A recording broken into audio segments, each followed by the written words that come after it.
Thank you for this freedom, Lord. Maraming salamat po, Lord. Sa puso, sumasamba sa inyo, Lord. Maraming salamat, Lord. We are here once again by your grace, O Lord God, at sa kalakasan na kaloob mo, Panginoon. Tunay nga po, Lord, kami ay nagpupuri sa iyo.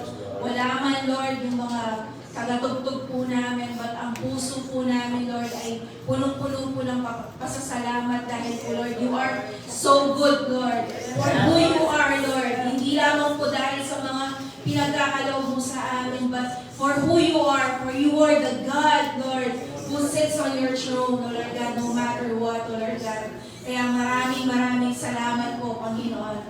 Maraming salamat po, Lord. Sa iyo po lahat ng glory, honor, and power, Lord. In Jesus' name we pray. Amen! Bago mo lang po yung katabi mo, and bless you are here.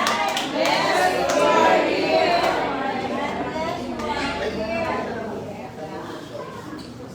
God is here. Amen. Sige po, we can be seated in the presence of God. Ready na po ba tayo? Amen. Amen.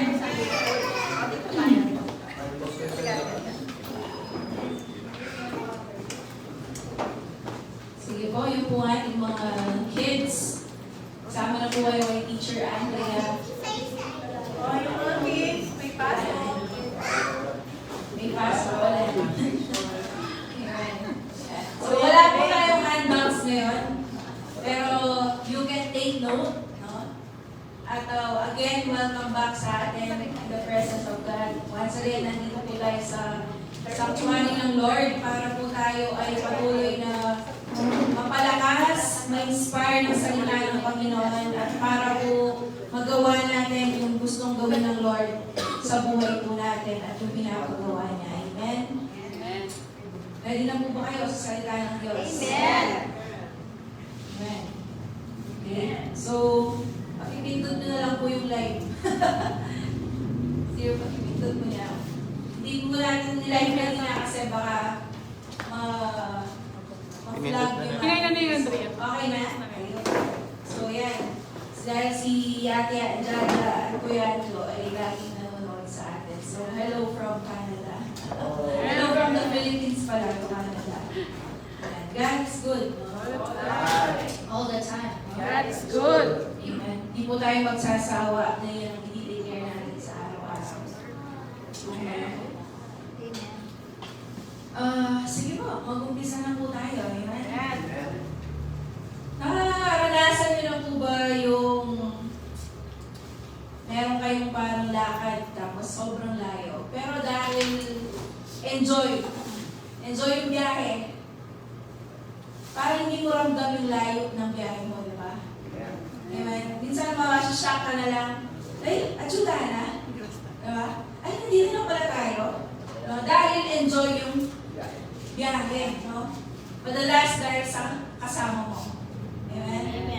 Minsan naman, kapag ayaw mo yung kasama mo sa sakyan, di ba, sabi nila, yung kabusitan, nada, makayawa. Di ba? Kahit na minsan, napaka-iksi lang ang biyahe mo, 30 minutes, 1 hour. Pero parang ang tagal ng oras dahil hindi enjoy yung journey ninyo. Di ba? Amen?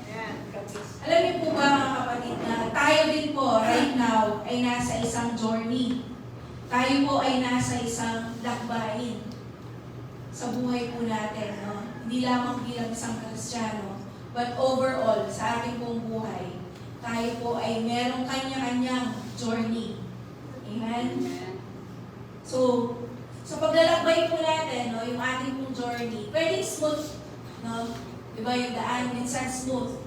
Yung daan minsan baku-bako. O kaya naman merong hadlang. No?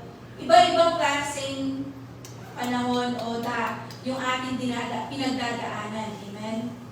Maaari sa atin ngayong umagang ito, smooth yung iyong journey. Pwede naman na madami sa atin ay parang baku-bako. No? Di ba po, kahit sobrang ganda ng sasakyan mo, yung parang shock niya, ay talagang hindi mo dapat maramdaman yung ako. Pero the fact na yung daan na hindi maayos, no? Puro ulkol, puro buhangin. Minsan, hindi po naging smooth ang ating journey. Amen. Pero alam niyo po ba, napaka-importante na meron po tayo nitong salita na ito. No? 3-letter word, at yun po ay ang salitang joy. J-O-Y. Joy in my heart. No, hindi po yung sabon, but joy, no? Saya sa ating puso. Hindi, ang joy ay different from happiness. Ang happiness po ay nakadepende sa mga circumstances sa iyong paligid. Pero yung joy, yun ay bumubukal sa kalooban mo. No? Kaya nga po, ito po ang sabi ng Hebrews 12:1. Napapaligiran tayo ng maraming tao na nagpapatotoo tungkol sa pananampalataya nila sa Diyos. Kaya talikuran na natin ang kasalanang pumipigil sa atin at alisin ang anumang hadlang sa pagtakbo natin. Buong tiyaga tayong magpatuloy sa takbuhing itinakda ng Diyos para sa atin. Amen? Amen. Meron po tayong kanya-kanyang takbuhin sa buhay natin. Kaya nga mga kapatid, hindi mo pwedeng ikumpara yung journey mo sa katabi mo. No? Sasabihin mo, ay, mapaya. Diba? Kaya po nauso yung salitang sana all eh. Kasi gusto mo yung kanyang nararanasan, maranasan mo na din. Amen? Kaya sasabihin mo, sana all. Sana all. Diba? Sana all. Pero sabi nga ng Hebrews 12:1, meron na pong itinakdang takbuhin ng Diyos para sa atin. No? Sabi niya, takbuhin itinakda ng Diyos para sa atin. Amen? So kahit po ikaw ay bagong mananampalataya pa lang or matagal na mananampalataya ng Panginoon, ito pong pag-aaralan natin ngayong umagang ito ay magbe-benefit ka kung makukuha mo yung mensahe ngayong umaga. Amen. Amen. So, yung title po ng message natin ngayong umaga nito is Work Out Your Salvation. Pag sabi mo na sa katabi mo, work out your salvation.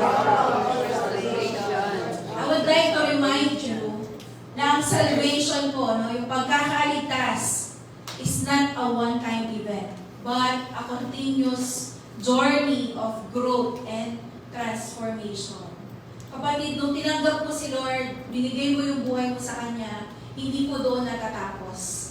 Meron pong growth, continuation, and transformation daw po na dapat ay nakikita sa ating buhay. Sabi po ng Philippians chapter 2, verse 12 to 13. Ito po ang ating pinaka-main text, no, ngayong umaga nito. Ito po yung pinaka-sentro ng ating pag-aaralan.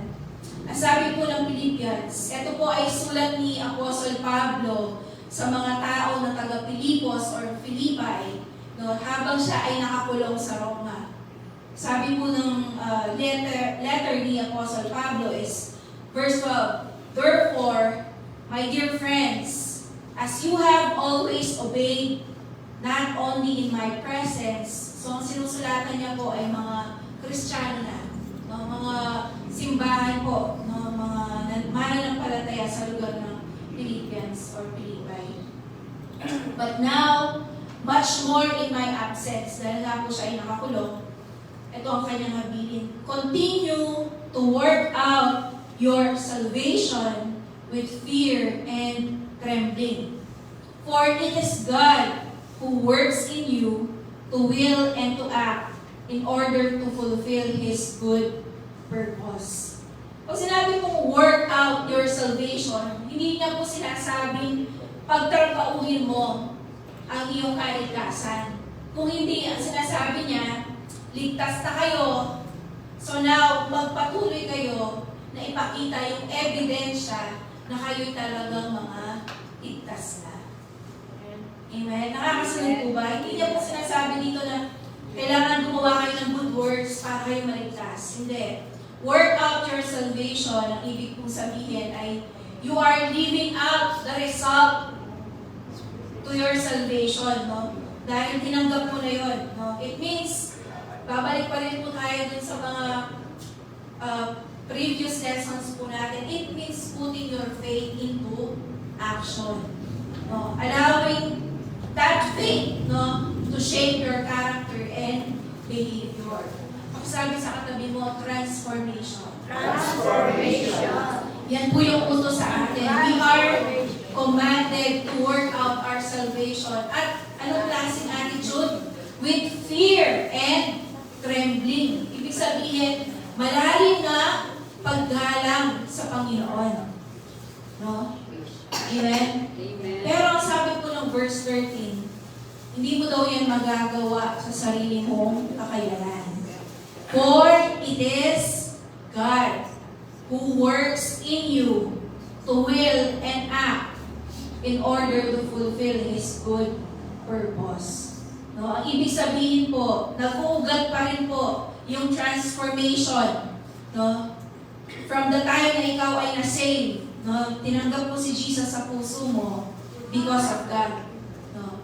Yung kung katabi mo na yan, siya ay isang work in progress. Hindi pa po yan ang final niyan. No? Hindi pa yan ang final niyan. Amen? Pa-improve pa po yan ang pa-improve dahil ang Diyos ay gumagawa sa kanyang kalooban. Anong ginagawa ng Lord sa kanyang kalooban? Binibigyan siya ng desire to do what pleases the Lord. Amen? Kaya nga po, work out your salvation. Yan po yung ating topic this morning. And we have 3 points, okay, na gusto kong i-share sa atin. Paano ba natin dapat i-work out ang ating salvation? Now, I have 3 points. Number 1, to work out your salvation, meron po dapat, number 1, joy in obedience. Pangalawa, there should be joy in sacrifice. And pangatlo, joy in community. Ready na po ba kayo? Amen. Amen? So number 1, joy in obedience. To work out your salvation, dapat daw meron kang joy sa iyong pag-obey sa ating Panginoon. Sabi po ng Philippians 2, verse 12 to 13, in Tagalog naman, kanina binasa ko in English for us to see yung salitang work out your salvation. But sa Tagalog, para po mas maintindihan natin, ito po ang sabi ni Apostle Pablo, mga minamahal. Ang ganda po ng tawag, no, sa kapatiran ni Apostle Pablo. Mga minamahal, kung paano lagi ninyo akong sinusunod nung magkakasama pa tayo, lalo sana kayong maging masunurin kahit ngayong malayo na ako sa inyo. Kasi po, ganoon po yung puso ng isang tatay or servant of God or nagpapastol sa mga tao ng Diyos. Kahit na siya ay nakakulong na, ang inaalala pa rin niya ay yung kanyang mga naiwan na mga kapatiran o mga taong pinagkatiwala sa kanya ng Panginoon. Amen? Amen. Kung iyan mo nga, i-compare mo na sa buhay po ng mga pastor, mga leaders, minsan yan kahit may sakit na, kailangan pa rin mag-preach. Kasi walang mag-preach na iba. Madami na yung mga namis na family gatherings dahil kailangan yung tumayo dito para mag-preach. Amen? Ganun po yung sakripisyo ng ating mga leader. Talagang, sabi nga, buhay talaga ang kanilang itinatanim. No? Pero sabi po dito, ni Apostle Pablo, balikan po natin. Sikapin ninyong ipamuhay ang kaligtasang tinanggap nyo at gawin nyo itong na may takot at paggalang sa Diyos. Verse 13, sapagkat ang Diyos ang siyang nagbibigay sa inyo ng pagnanais at kakayahang masunod nyo ang kalooban niya. Kaya nga po, all glory pa rin kay Lord. Alam niyo po bang nakakapagpatuloy po tayo sa ating pagsunod, pananampalataya sa Diyos dahil lamang po tayo ay binibigyan ng kagustuhan ng Panginoon, ng desire ng Panginoon na gawin ang nais niya. Kaya nga kapatid, yung po mga masasigas dito na mag-volunteer, gumawa ng mabuti, gumawa dito sa loob at sa labas ng kabutihan. Kapatid, hindi mo pa rin makukuha yung glory niyan. Dahil, sabi ng Philippians 2:13, ang Lord pa rin ang nagbibigay sa iyo ng udyok, ng desire, ng kagustuhan na gawin ang kalooban niya. Amen? Amen?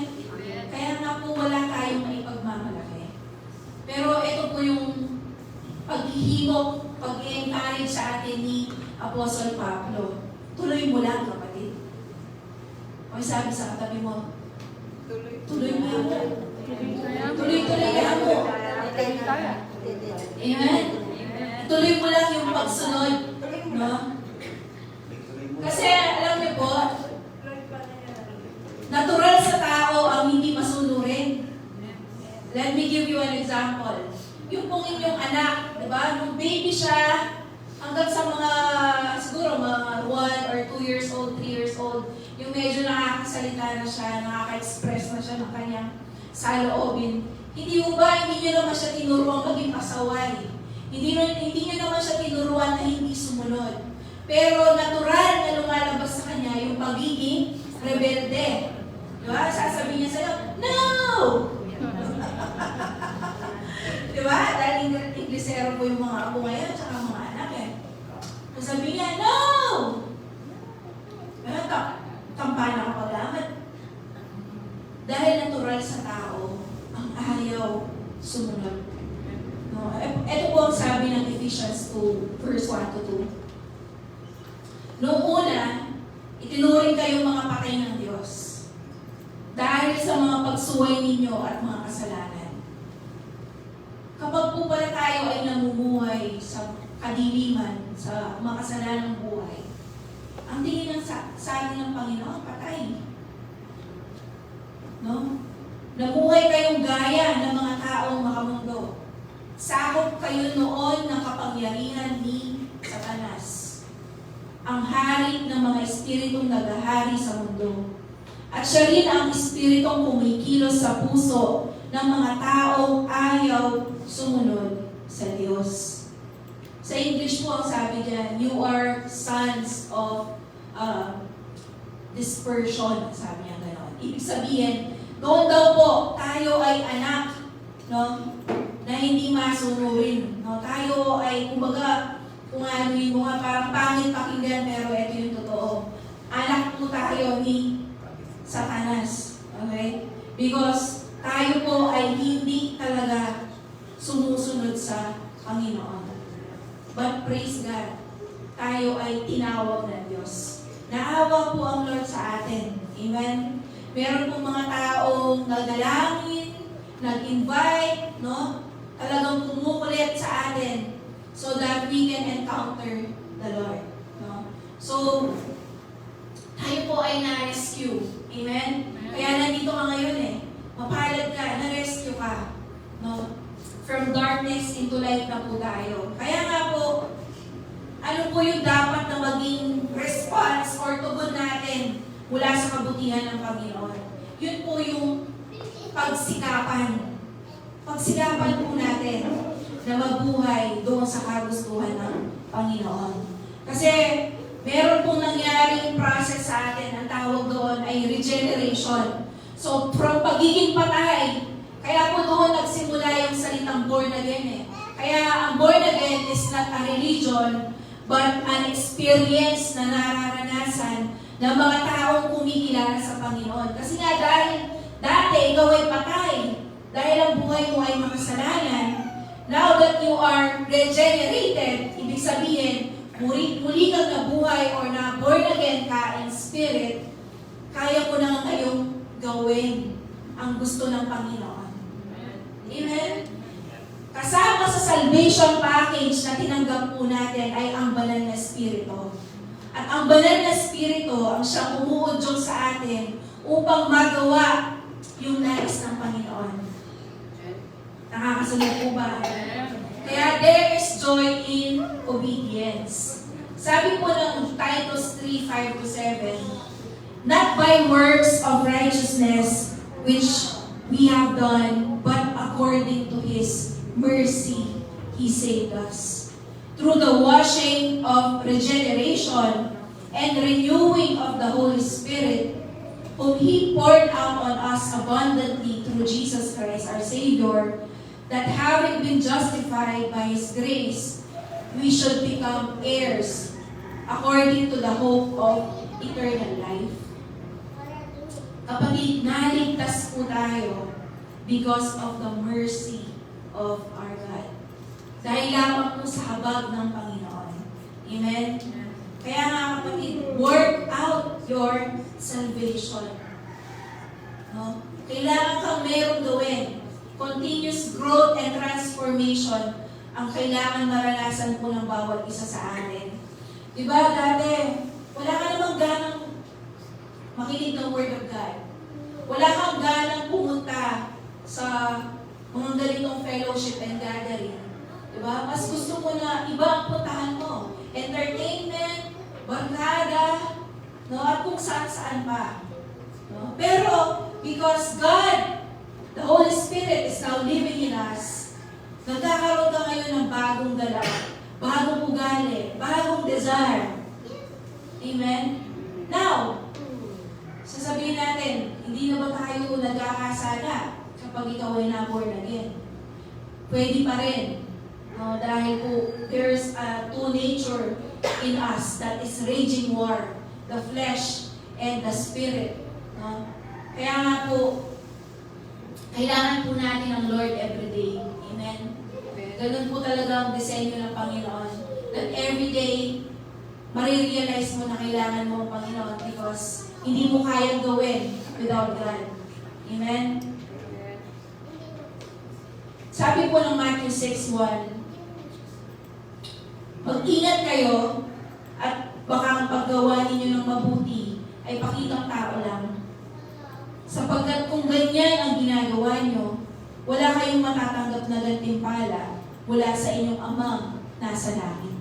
Kaya nga po, kung last week nandito ka, ang faith ay pinapadaan sa trials and testing. Diba? That's the number 3 point last week.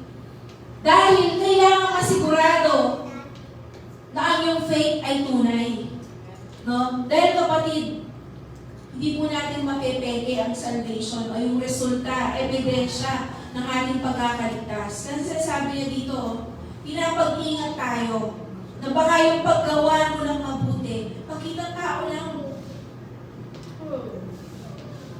Amen? Amen.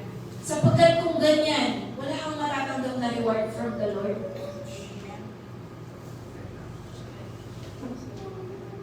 Amen? Amen. Pag-ajoy kang crush mo, nakakaga na ka. Potong at siya, kaya may mamo sasaguha. Pagkakayarap may pastor, nakakaga na ka. Kayarap may leader mo, nakakaga na ka. Pero potong kayarap mo ka rin kapamilya mo, na walang dragon ka na. Mag-ingat. Sabi dito, baka yung paggawa mo ng mabuti, pakitang tao lang. Hindi gano'n. Wala kang reward, nakakuha ka rin. Sabi nga po ng Bible kapag daw nagbigay ka, kailangan yung isa mong kamay, hindi alam yung ginawa mong mabuti. Amen? Kadalasan, ang taong bisang mag-show off. Buriday tayo ng praise. Pero bilibda mo ka rin ang tao, hanggang pasalikot, hanggang alaman natin, they are doing the right thing. Amen? Kaya nga po, hindi naman po kinokondemn ni Jesus yung public act of righteousness. Pero, ang chine-check doon, yung motibo ng puso mo. Amen? Amen. Minsan pa sabihan mo yung puso mo na, uy, kumusta ka din? Na mistuyo ba yung kaya mo, motive mo? Amen? Bali po, yung pong mga leaders natin, no? Ito po yung minsan, nare-realize ko sa buhay ng mga pastor, sa buhay ng mga volunteers at mga walang bayad yan No, yung mga nagbo-volunteer, nagsiserve sa church or any organization or kung meron kang kapamilya na palatulong, gano'n. Madalas wala naman yung hinihinging bayad. Tama ba? Amen. Sa kanilang mga pagtulong sa atin, pagbibigay ng oras, pagsasacrifice, it is because of their love towards the people, their family, no? Kaya nga po kapatid, tanongin mo din yung heart mo. Ano ba kayang motivation ko? Bakit ako nandito? Bakit ko ginagawa yung pag-obey ko sa Panginoon? No? Kasi number one point po natin, joy in obedience. To work out your salvation, there should be joy in obedience. No? Kaya nga kapatid, what transformation na ginagawa po ng Lord sa atin, gumagawa ka na ngayon ng mabuting bagay, hindi dahil may makukuha ka pabalik, but because that is love coming from your heart. Amen? Amen. Alam niyo po ba kapatid, yung mga tao po na merong lumalalim na relasyon sa Panginoon, hindi po sila nananatiling tagaupo. Dahil yung puso po nila, nag-uumapaw ng kapagpasalamatan sa Panginoon. Gusto mong merong gawin to serve the Lord. Naranasan niyo na po ba yun? No? Kaya nga po yung resulta ng ating ministry. Pag sinabing ministry is service. Yung pag-volunteer, pagbibigay, yan po ay overflow lamang, no? Ng iyong relasyon sa Panginoon. Kaya kapatid, kapag ikaw hindi tama yung relasyon mo sa Panginoon, hindi lumalago, hindi lumalalim, hindi rin nagkakaroon ng transformation or pagbabago. No, ayaw mo pa rin tumayo or mag-put your faith into action dahil yun nga, yung ministry or service, resulta lang yan ng overflow, no, nung relasyon mo sa Panginoon. Amen? Kaya we cannot fake things eh. Mag-burnout po tayo kapag yung ating motivation ng paglilingkod ay mali. Sabi po ng John 14:15, nasa number 1 point pa rin po tayo, no? And tingin ko ito yung pinakamahabang point. No? Jesus, sabi po dito, ni God, no, ni Jesus, kung mahal niyo ako, susundin niyo ang aking utos. How do we spell love? L-O-V-E. Yung iba sabi, love is E-I-M-E. No, pag daw mahal mo ang tao, dapat ay mag-spend ka ng time. No, pero, kay Jesus, love is spelled as O-B-E-Y. Obey. Kasi sabi ng John 14:15, kung mahal niyo ako, susundin niyo ang aking mga utos. Kaya Jesus spelled love as O-B-E-Y. Obey. At siya po ay isang ultimate halimbawa ng pagsunod kay God the Father. No? Ang sabi po ng John 14:21, tuloy ko lamang po, ang sino bang tumatanggap at sumusunod sa mga utos ko, ang siyang nagmamahal sa akin. At ang nagmamahal sa akin ay mamahalin din ng aking Ama. Mamahalin ko rin siya at ipapakita ko ang aking sarili sa Kanya. Amen? Ngunit ang hindi nagmamahal sa akin, sabi ng verse 24, ay hindi sumusunod sa aking mga salita. At ang mga salitang naririnig nyo ay hindi nanggaling sa akin, kundi sa amang nagsugo sa akin. Kaya nga kapatid, kung ang Panginoon, ang kanyang banal na spirito, ang siyang nananahan sa loob mo, imposible na hindi ka makasunod sa kagustuhan ng Panginoon. Part of the salvation package na na-receive po natin is the Holy Spirit that enable us. Siya yung kapangyarihan ng Diyos na nasa buhay mo ngayon. Natutulungan ka to do what pleases the Lord. Kaya nga kapatid, malaking disconnect malaking katanungan sa ating kaisipan. Yung dinideclare po natin, o may nakikita tayo, naririnig tayo na sinasabi, I am Christian, I am a follower of Christ. Pero taliwas ang kanilang buhay or action doon sa kanilang sinasabi. Hindi po tayo nag-judge dito. Pero pwedeng meron po tayong mapansin na gano'n. Amen? Kaya kapatid, kapag tayo, i-claim po natin na tayo ay Christian, abay, dapat nakikita po yung transformation. Ate Wilma, natin mag-attend kasakit. Mahirap lang kapag ayaw mong sumunod. Magiging mahirap lang kung ayaw mong magbago. O, alisin mo na yung team song na gusto kong bumait, pero di umalo. Hindi na po natin team song yun. Amen? Dahil we have the Holy Spirit. Kaya to work out our salvation, meron dapat joy in obedience. No? Kasi ito po yung sabi ni Jesus sa John 4:34.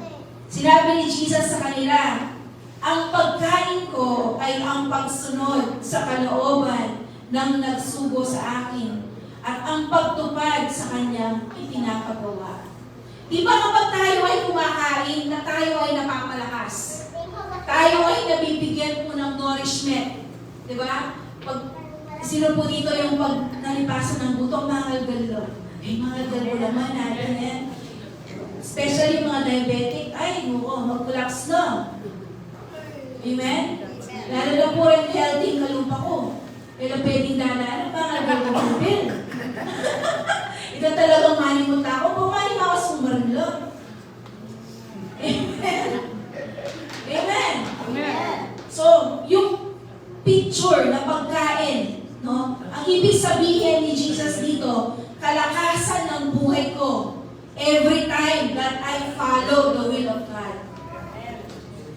Kapatid, kalakasan mo din ba ang pagsunod sa Panginoon? Amen.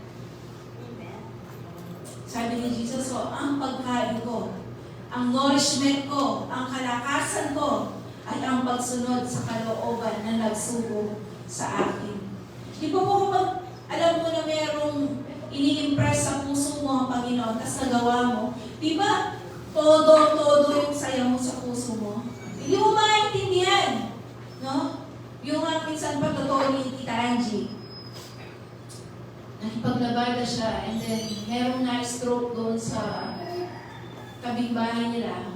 Sabi ng Lord sa kanya, bless me yan. Imagine that. Itapipagalan mo for one day. Ibiyameling alimang tao. But, since she has the Holy Spirit, sinunod yun. Sabi ng mga niyan, hindi talagang kasi puso buwan. Balo, feel ko talaga itong work ng Lord kay Lord. And, kapag naranasan mo yun, walang kapantay na pera yun. Amen. Amen? For sure, alam ko naranasan nyo na po yun, di ba? Yung sinabi ng Lord, bless mo itong tao na ito. Nung hindi mo binigay, talagang yung puso mo walang kapayapaan. Pero nung binigay mo, iba yung saya na meron ka. Amen? Amen. Ganun po yun, yung the joy of the Lord is our strength. Sabi ko po na John 17:4, pinarangalan kita rito sa lupa dahil natapos ko na ang ipinapagawa mo sa akin. Kapag po pala nagagawa natin yung purpose natin, yung pinapagawa ng Lord, yung assignment ng Panginoon sa buhay po natin, nabibigyan siya ng glory or kaluwalhatian. Just like Jesus, tinapos niya yung kanyang assignment, no? 33 years old lang po naman si Jesus. 30 siya nag-start nag-ministry. Within 3 years, tapos niya ang kanyang assignment. Kaya siguro mahaba pa po yung buhay natin, no? Baka po hindi pa po natin nagagawa yung assignment ni Lord sa buhay natin. No? Yan po yung grace ng Lord. Sabi po nung narinig ko, na pastor, alam mo ba, sabi nung membro niya, nagreklamo siya, pastor, sabi niya, ang kapal-kapal naman naman ng Bible. Ang tagal basahin. And then, ang sabi ng pastor, alam mo ba, na dapat kumuha siya ng ganito kalipis doon sa Bible. Ginanap niya. Sabi niya, alam mo ba, na dapat ganito lang kalipis ang Bible at tapos na siya. Yung ganito kakapal, sabi niya, speaks about the mercy of God. Dahil ganito kakapal, kung babasahin mo, sabi niya, yung kapalpakan ng tao sa Bible. No? And ganito rin, yung mercy ng Panginoon sa atin. Amen? Amen. No? Kaya nga po, kapatid, binibigyan pa po tayo ng oras ng Panginoon so that we can obey Him. Habang may hininga, may pag-asa. Amen? Amen. Sabi po ng Romans 3-8, hindi ko nababasahin, but sabi dyan, dahil lamang po sa biyaya na pinagkaloob ng Diyos sa atin, meron po tayo kanya-kanyang gift, kanya-kanyang talent na binigay niya sa atin. Sabi niya, kung gift mo ay magturo ka ng maayos. Kung ang gift mo ay maging generous, gawin mo ng maayos yung pagbibigay mo, sabi niya. No? Ang ibig lamang kong sabihin dito is, ikaw na tinawag ng Panginoon, mag-all in ka na kay Lord. Give your best to the Lord. Amen. Amen? Tinawag ka na ng Lord nandito ka na kita, mapapansin niya po itong may pagbisita rin, kanyang pastol. Kaya nilawag ka. Magkape ka pa. Kaya rin na ako umupo. Minsan po ganyan tayo kay Lord. Nakapasok ka na sa pinto, ayaw mo pang umupo. At talagang maranasan yung kanyang gustong maranasan mo. Amen? Amen. Hindi po pwede yung sasabihin na, pwede na to. Ay, sumisikat na ano ngayon. Yung nanay ni Tan Felix, pwede na to, ano? Pwede na to. Okay na. Okay na to, ano na? Hindi po pwede yung okay na to. Okay na to. Kailangan yung best natin sa pagsunod kay Lord ang ating ibigay. Amen? Amen. Kasi God has given us something. At yung something po na yon ay hindi lagi para sa atin. No, for our own benefit. Halimbawa po ang mangga. Ang mangga ay nagbubunga para sa iba. Kakainin ba ng mangga ang sarili niyang prutas? Ang sarili niyang gift? Sarili niyang bunga? Hindi, di ba? Yung kanyang bunga is for the benefit of other people. Ganun po ang disenyo ng Panginoon. Kagaya din po natin. Kapag po nagkakaroon ng bunga ang ating buhay, hindi lamang yan kapatid para sa iyo, but ano mo kay Lord, para kanino po ito, Lord? Ano pong gamit nito, Lord? No, kasi lagi, hindi po yan para sa atin. Nakakasunod po ba tayo? Amen. Amen. Sabi po ng Psalm 40 verse 8, O Diyos, nais kong sundin ang kalooban ninyo. Ang inyong mga kautusan ay iniingatan ko sa aking puso. Pagkitapit mo po yung katabi mo, gisin.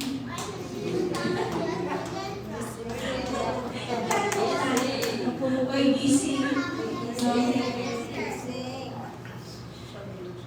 As we work out our salvation, we should have joy in obedience. Hindi po complaining, hindi arguing, hindi murmuring. Kasi sabi ng Philippians 2:14-16, gawin nyo ang lahat ng walang reklamo at pagtatalo, para maging malinis kayo at walang kapintasang mga anak ng Diyos sa gitna ng mga mapanlinlang at masamang tao sa panahong ito. Kailangang magsilbi kayong ilaw na nagliliwanag sa kanila habang pinapanindigan ninyo ang salita na nagbibigay ng buhay na walang hanggan. At kung gagawin nyo ito, may pagmamalaki ako sa pagbalik ni Kristo. Ito po yung sinasabi ni Apostle Pablo. Dahil alam kong hindi na sayang ang pagsisikap ko sa inyo. Amen? Amen. Gawin po natin yung pagsunod kay Lord ng walang complaining, walang arguing, no? O ba di sister? O ba di brother? Ala na yung manggulawon. Iyako na ang iyako. Amen? No complaining. Ginawa mo po yan, paglilingkod yan sa Panginoon. Have joy in obedience. Pangalawa, joy in sacrifice. And number one example po natin ng sacrifice is our Lord Jesus Christ. Sabi po dito sa Philippians 2:5-8, dapat maging katulad ng kay Kristo ang pananaw nyo. Kahit na nasa kanyang katangian ng Diyos, hindi niya itinuring ang pagiging kapantay ng Diyos bilang isang bagay na dapat panghawakan. Sa halip, ibinaba niya ng lubusan ang sarili niya sa pamamagitan ng pag-aanyong alipin. Naging tao siyang tulad natin. At sa pagiging tao niya, nagpakumbaba siya at naging masunurin sa Diyos hanggang sa kamatayan. Hanggang sa kamatayan, maging sa kamatayan sa krus. Sabi po ng Isaiah 53:2, kalooban ng Panginoon na lumago ang kanyang lingkod. Gaya ng tanim na lumalago at nag-ugat sa tuyong lupa. Wala siyang kagandahan o katangiang makakaakit sa atin para siya'y lapitan. No? Ganun po yung tinig na image ng ating Panginoon nang siya ay nagkatawang tao. Hindi ka maaakit sa Kanya na gusto mo siyang lapitan. No? Pwede siguro sa standard natin is yung average lang siya, ordinary, yung hindi mo mapapansin. No? Ganun po, ka-humble ang ating Panginoong Jesus. No? Na siya ay nagkatawang tao. At yung pagkakatawang tao niya pa, ay hindi mo yung sasabihin mo maganda yung itsura na kapansin-pansin. No? Dahil during that time, sa Israel, ang ginagawang hari po nila, yung mga matatangkad. Nakabase sa features, sa tangkad, sa ganda ng anyo. No? Kaya nga po si King Saul, ang pinakaunang hari ng Israel, no, bago si King David, ay tinignan doon sa kanyang katangkaran. No? Kaya dito ang sabi po, ordinary lang ang itsura ng ating Panginoong Jesus. He was equal to God, pero hindi niya po yung tinake as equality.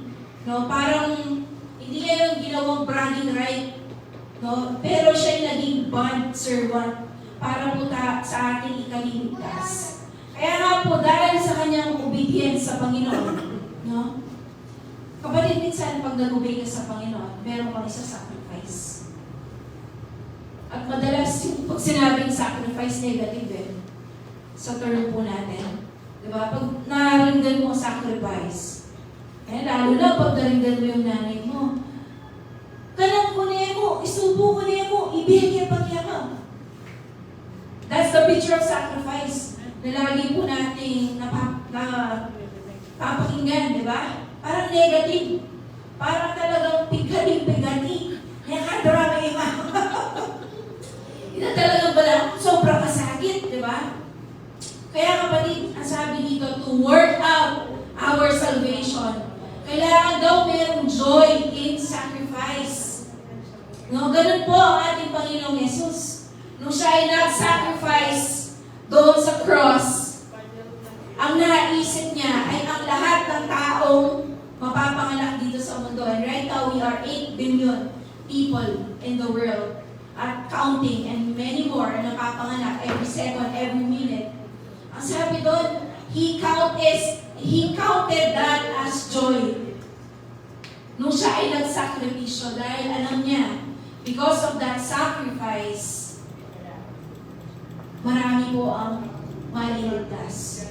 Amen? Marami po ang babalik sa ating Panginoong Jesus. Sabi dito, dahil sumunod siya kay God the Father, sabi ng Philippians 2:9-11, itinaas siyang lubos ng Diyos at binigyan ng titulong higit sa lahat ng titulo, which is Lord. Ibig sabihin ng Lord, may-ari ng lahat. Upang ang lahat ng nasa langit at lupa at nasa ilalim ng lupa ay luluhod sa pagsamba sa Kanya. Every knee and every tongue will confess that Jesus is Lord. No? Kikilalanin ng lahat na si Yesu Cristo ang ating Panginoon.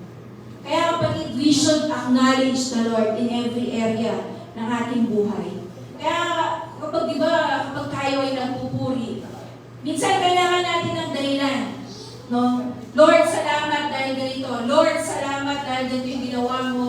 Ganito yung binigay mo sa akin. Pero kapatid, this is a reminder to us. Magpuri ka for who He is. Dahil ang Diyos ay manal, tapat. He is worthy of all our praises. Amen? At sabi dito, lahat ng authority sa Kanya. Kaya kapatid, we should live in humility sa harapan po ng Panginoon. And second example, no, real life example ni Apostle Paul. Sabi niya dito, habang pinaninindigan, Philippians 2:16, habang pinaninindigan ninyo ang salita na nagbibigay ng buhay na walang hanggan, at kung gagawin niyo ito, may pagmamalaki ako sa pagbabalik ni Kristo. Dahil alam kong hindi nasayang ang pagsisikap ko sa inyo. Nag-sacrifice po si Pablo, di ba? Kaya nga siya na kulong. Meron pong, before pa ito, kung babasahin ninyo, meron siyang nilahad niya yung kanyang background, kung sino siya. Sabi niya, nag-aral ako bilang Sadducee, no? Nag-aral ako sa pinakamagaling na guro, no? Yung kanyang status, no? Pero sabi niya, hindi niya pinanghawakan yun. Sabi niya, makamtan mo lang si Kristo. It's already enough. No? Kaya sabi niya sa mga taga-Philippians, dito po siya nakulong eh. Kung maaalala niyo po yung storya nila ni Paul at Silas. No, binigyan sila ng vision ng Panginoon. Sabi niya, punta kayo sa Macedonia, no? Merong mga taong nag-aantay na nanalangin doon para makarinig ng gospel. So dahil doon sa vision na yun, pumunta sila, no? At doon nila na-encounter yung nanguhula. No? So pumunta po sila doon, no? From Macedonia, pumunta sila sa Pilipos. No, doon po nila na-encounter yung nanguhula na naalala yung mabuhay kwento. Tapos, dahil sinasabi nila, walang sawa siyang sumusunod kina Pablo at Silas, pinalayas niya yung demon doon sa babae para siya ay giving her the ability na makapanghula. Dahil doon yung master nun, pinakulong sila at pinabugbog. No? So, sabi dito, hindi nagsisisi si Pablo sa kanyang sakripisyo.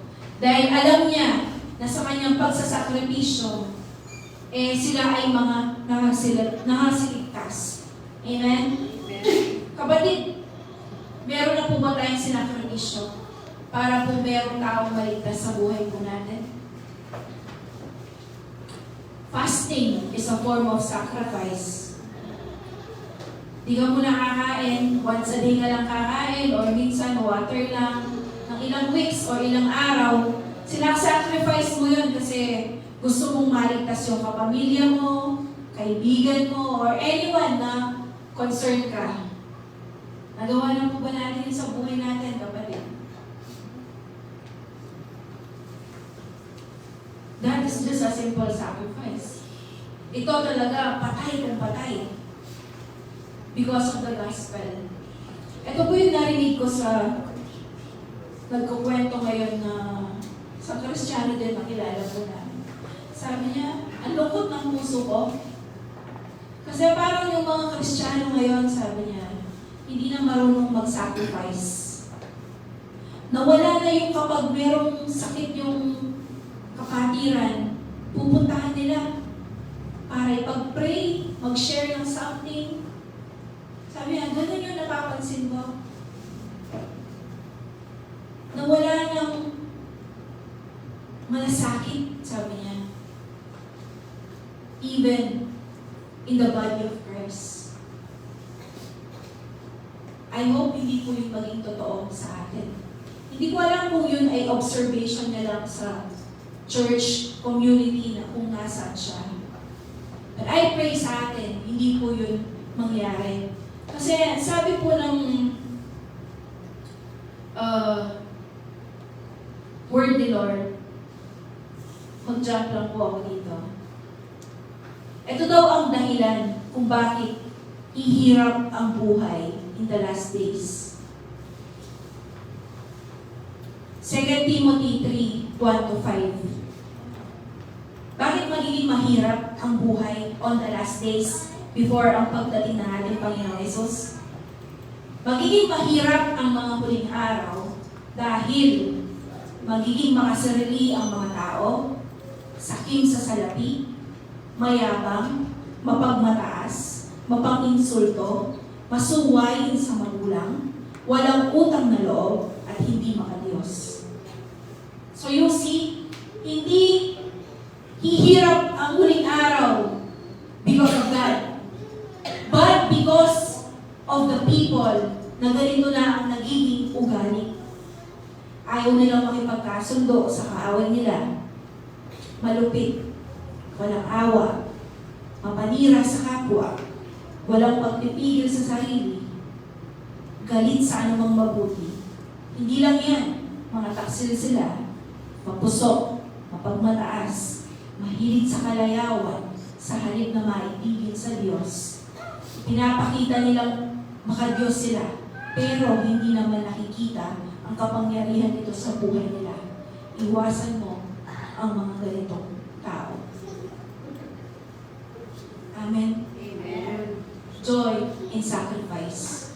Kapatid, kapag naging sakim na tayo, sarili na lang natin ang ating iniisip, talagang magiging mahirap ang last days, even on the body of Christ. Pero look at the example of our Lord Jesus Christ and Apostle Paul. Hindi bigel, hindi naka-reserve, kung hindi talagang patay kung patay, all in, no? Yung buhay nila, ibinigay nila para po merong mga taong makarinig ng mensahe ng Panginoon at sila ay maligtas. Ita mo na kaya tayong kanto, kaya punta na. Nakatapa magkasakit. Kay kapatid, kayo lang ka nag-sacrifice para merong taong maligtas because of your sacrifice.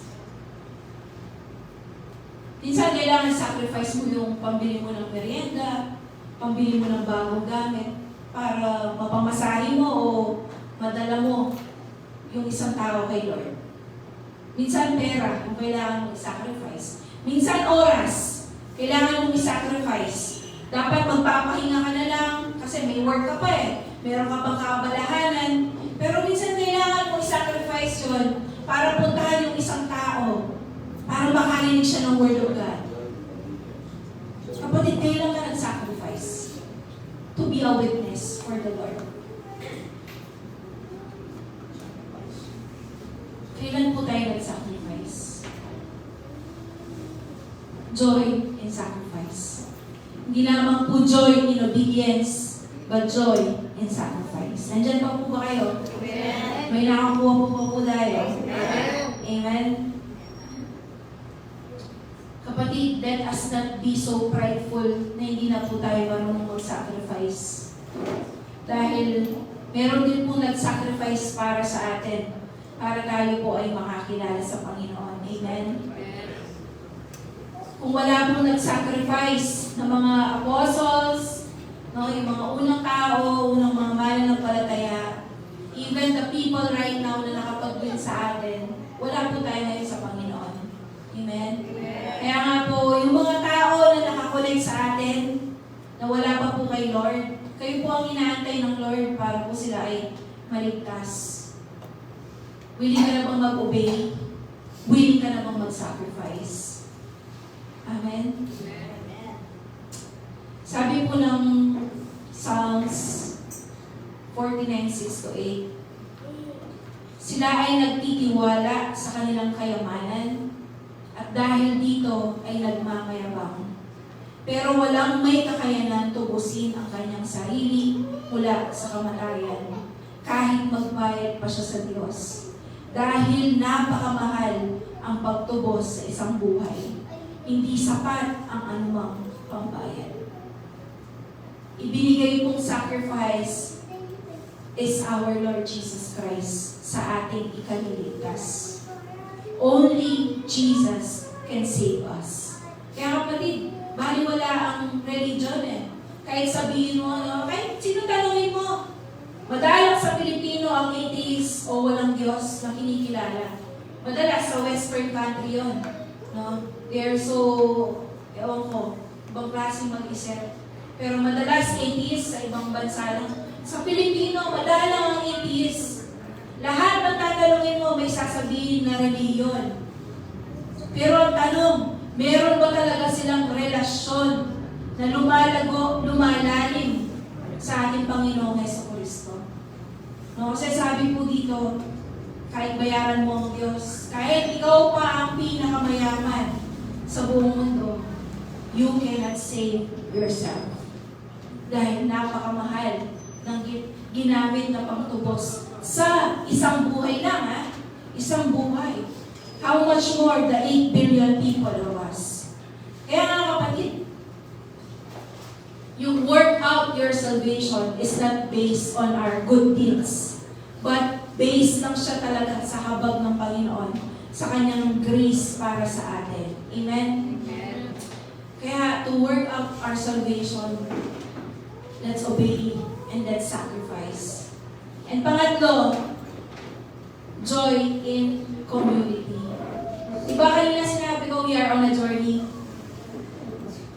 Kapag ikaw lang mag-isa, di ba sa journey, parang aantukin ka. Pwede ka bang ma-aksidente, lalo na kung mahaba ang biyahe, kasi wala kang kausap, no? Sino na pong mga driver dyan na mahilig o part ng trabaho nila pumunta sa malalayong lugar? Di ba? Minsan may pahinante o meron kang talagang kasama na makakakwentuhan mo doon sa journey kasi boring, no? Mag-isa. Ganon din po sa ating salvation. Nung ikaw ay kumilala sa Panginoon, minake sure ng Lord na hindi ka nag-iisa. Meron ka pong mga kapatiran, no? Dito sa church na binigay po ng Diyos. Alam mo ba, na kapag ikaw feeling mo mag-isa ka, kasalanan mo yun. Kasi ayaw mong mag-join, ayaw mong makipag-close sa iyong mga ka-brothers and sisters. Amen? Ayan, ang mga sakit ko. Alaman lang, may pray ka na ako. Agad ako mag-live group, yung isang mag-live group.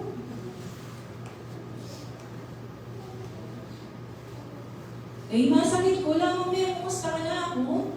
Eh, may kaya pa yung Facebook mo, yung mobile number mo. It takes two to tango. Amen? Amen. Putawa, di ba? Tara, tumira ka ta. Iyabang tuwaring tetera. Tetera. It takes two to tango. In any relationship, kung gusto po natin mag-work out, tumatag yung ating salvation, yung ating po pagkakakilala sa Panginoon, kailangan natin ng godly community. Amen? Amen. Madami nagsasabi, iyan no? O kaya hindi naman nagsasabi, pero minsan, it shows on their actions. Pag may naka-offend sa kanila sa loob ng church, bitasanong yung mag-attend church. Pero ito yung pakaisipin po ninyo. No? Bakit sa mall? Minsan merong masungit na tindahan sa mall or palengke na makaka-offend sa'yo.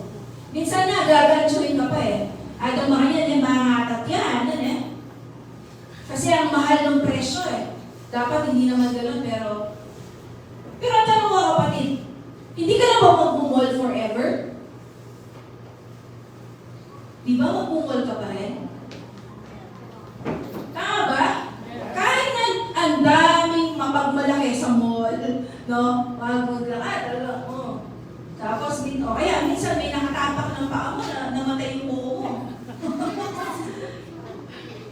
Di ba magmumall ka pa rin? Kahit sobrang minsan nasira ang escalator. No?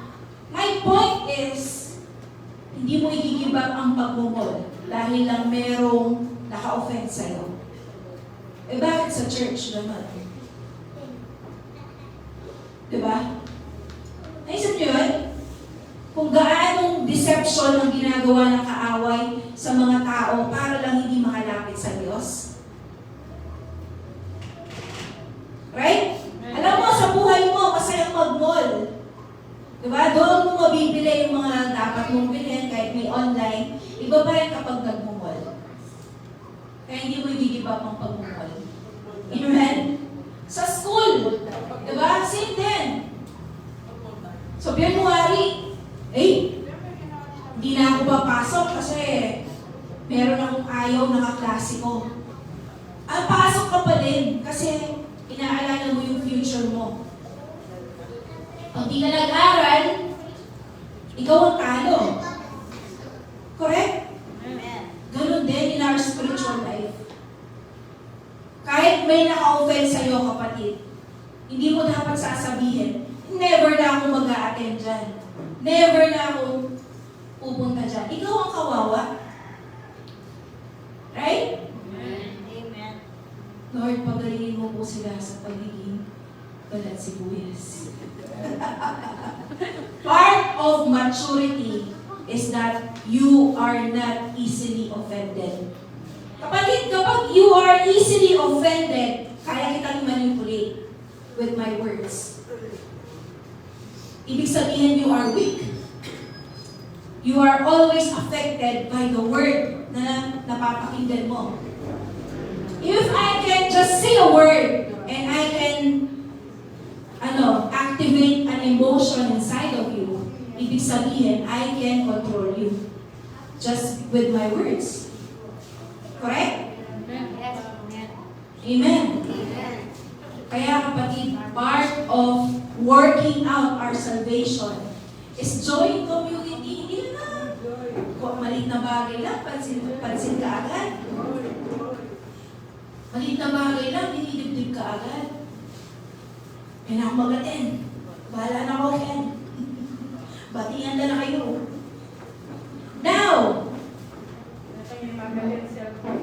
Now, hindi po yung excuse sa atin para maging rude tayo. Pwede naman pala easily offended din. Kailangan po pagbutihan din natin yung ating ugali. Amen? Amen. Ako yung iniisip ko na lang kapag merong na-open sa akin, Lord, pampamature yan. Pampatatag yan. Amen? Amen. Kasi kapag hindi ko natina because of one offense, magmamature ka, lalalim ka kay Lord. Amen? Amen? Amen. Kaya kapatid, to work out our salvation, kailangan natin ng community. Huwag mong hayaan na ikaw ay nag-iisa. Ang daming life group na pwede mong salihan. Para po ikaw ay merong ka-friends. No? Hindi ka nag-iisa sa journey mo. Di ba? Kasi sa life group or sa cell group, nasi-share mo yung challenges mo na pagpipringa nila. No? Kung may iaabot sa iyong kapatid mo, pwede rin ka naman niyang abutan.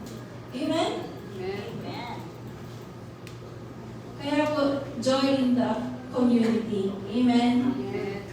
Ito po yung example natin. Si Epaphroditus. Okay? Siya po yung taong tumulong kay Paul nung siya ay nasa kulungan. No, siya po ay miyembro din ng Church of Philippi o Filipos. No, pinadala po siya ng Philippian Church kay Paul para po ibigay yung tulong kay Paul habang siya ay naka-imprison sa Roma. He acted as a messenger and minister doon sa pangangailangan po ni Paul. And si Paul, ang kanyang description kay Epaphroditus is he was a brother, a fellow worker, and fellow soldier in Christ. Indicating na meron talaga silang close relationship. Epaphroditus became very ill during the time na siya ay naghahatid po ng tulong kay Paul. And nearly, no, na yung kanyang buhay ay naging close to no, muntik na siyang namatay while serving Paul. And dito makikita na talagang grabe yung sacrifice. Hindi lamang po talaga tinitake lightly yung salitang brothers and sisters. Merong laman, merong substance kapag sinabing brother kita, sister kita. Ganun po yung relasyon nila ni Apostle Paul. Kahit sabihin na ng kamatayan, tutulungan kita. Ganun yung attitude nila. No? Kaya nga kapatid, this is my ending and conclusion. For those na tinanggap na po natin ang ating Panginoong Jesus, let's continue to work out our salvation. Refresh mo itang love mo ang Lord. Balik mo itang fire ang Lord. Balik mo itang obedience mo. Itang pamag-sacrifice mo ang Lord. Dati, wala ka mang dahilan, nagawa mo itang pamag-serve ang Lord. Yan isa pa ang dahilan. Amen? At tayo naman po ng mga bagong mananampalataya, magpatuloy din po tayo, no, sa pagkilala sa ating Panginoong Jesus. Amen? Amen. Alam niyo po, every time that I stand up here, ito ang laging prayer ko. Lord, padatingin mo sino man ang dapat makapanginig ng mensahe mo. Yun na lagi ang prayer ko. Kaya ako kakarod, kaya ako mababother nung di ka kayo mo at nakagay. Because we are on assignment. Kung di nung inassign ng Lord Kenny, ilang parang kaya katamo. Amen? Amen. Hayapin po, let's give our best in serving the Lord. Amen? Amen. And let's embrace obedience, sacrifice, and hindi ang community. Proud ka ba that you are part of this church? Yes. Are you proud that you are part of this church? Yes. Amen? Mas magitang proud if akita mo that each one of us will have an impact, not just inside of this church, but also outside of this church. Amen? Amen. Kaya po, kung tayo po, hindi pa po tayo sure na tinanggap po natin our Lord Jesus Christ, now's the time to really accept Him as our Lord and Savior. Tumayo po tayong lahat. Thank you, Jesus. Alalahanin po natin, no, that Christ, no, siya po yung ating pinaparangalan at susundin. Sabi ng 1 Peter 3:15, alalahanin niyo si Kristo ang dapat niyong parangalan at sundin. Hindi po ako, hindi ang pangalan ng church na ito, but our Lord Jesus Christ.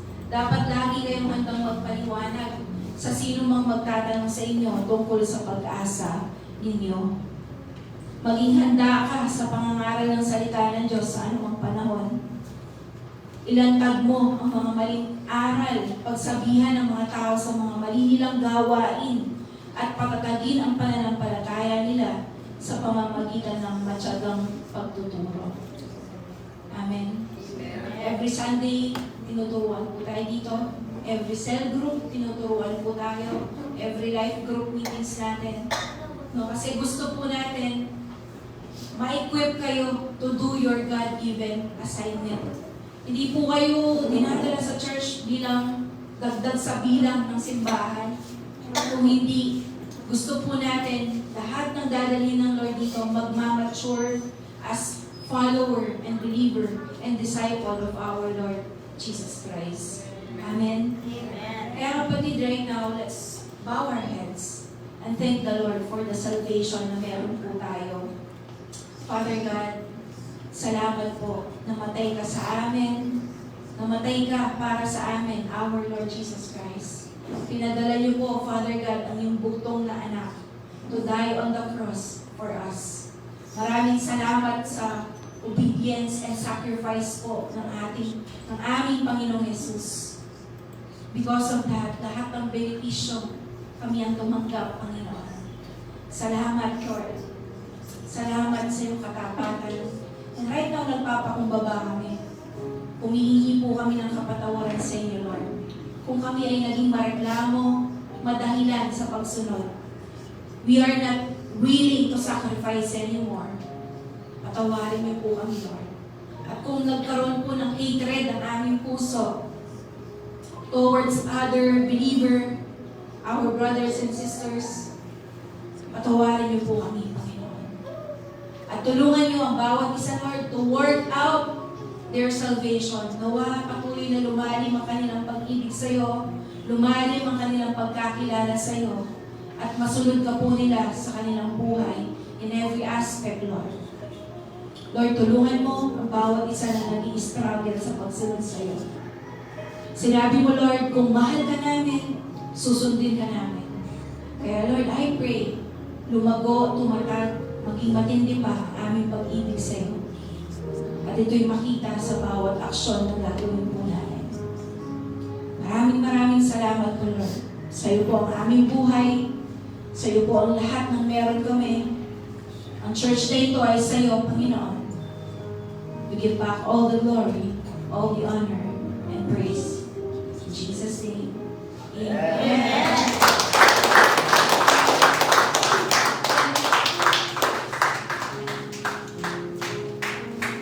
Praise. We can be seated po. At dadaan po tayo ngayon sa ating giving. Kawain po si Tita Lani to share a short word of encouragement sa atin. Magandang umaga po. Magandang umaga po. Good morning. Okay po ba kayo? Handa po kayo na magbigay. Tayo po na yung makinig sa may mensahe at dasalan. Sa pagbibigay ng ikaw natin sa Panginoon. Kaya kung mabasahin sa Tagalog po.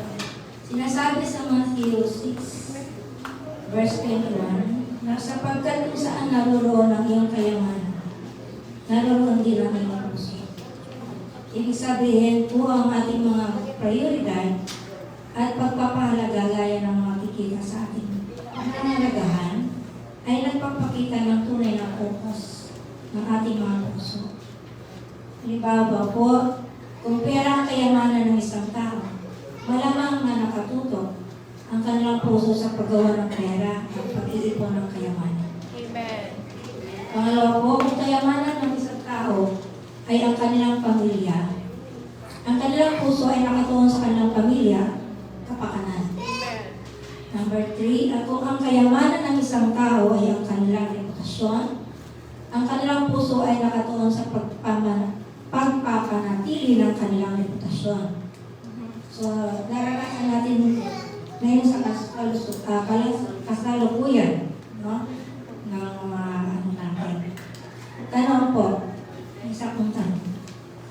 Pakisabi sa katabi niyo po, ikaw saan nakatutok ang iyong mga prioridad at pagpapahalaga? So, huwag niyo lang po sagutin, i-contest po yan. Sagutin niyo po sa sarili. Okay, let us pray po. Hawakan niyo po ang ating lesson offering. Dear God, dear Father God, thank you for the words you have given us. We are so blessed to be gathered here today to worship you with all our heart. May you be blessed by these tithes and offerings today as we give back to you. In this way, we pray. Amen.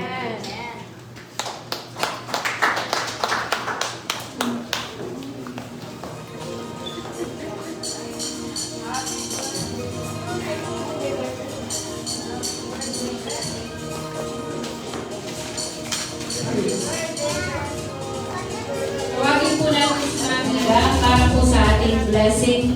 Pero before that, I would like to announce na on June 14 to 15, yung pong ating yearly convergence na ginagawa sa Baguio ay hindi na po gagawin muna sa Baguio this year.